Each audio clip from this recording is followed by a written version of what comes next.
I'll say another like really good decision that people, for example, who are in the Grow program make are starting to hire like virtual assistants, Yeah. right? So they have their practice is building, they maybe are completely full with their caseload, maybe they have a wait list, and they don't have time literally to follow up with invoices, to call Right. insurance companies, to schedule or reschedule. And so one of the prime piece of advice that I give is let's hire you an assistant. Yeah. Let's have someone else be making those calls for you, because Yeah. someone has to do the invoicing, right? Your practice has to get paid. Yeah.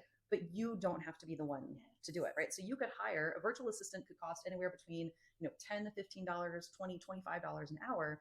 But during that time, you can be making exponentially more money. So like, would you trade, let's just say for easy math, $20 an hour, and you can make $100 an hour, right? So could you pay someone, $20 an hour to do all of the boring stuff that you hate doing, that you're putting off? In the meantime, you're bringing money into your practice, right? Those are $1 million decisions, because not only does it help you bring more money into your business, but also saves you that fatigue, right? To go back to your house cleaning example, after 4 hours of cleaning your house, you're tired, right? You're not like raring to go. You're like, well, let me just, sit on the couch for a little bit and rest. I need some Netflix. I need a nap. I need whatever, right? So that decision doesn't just take those 4 hours. It takes, exponentially more than that.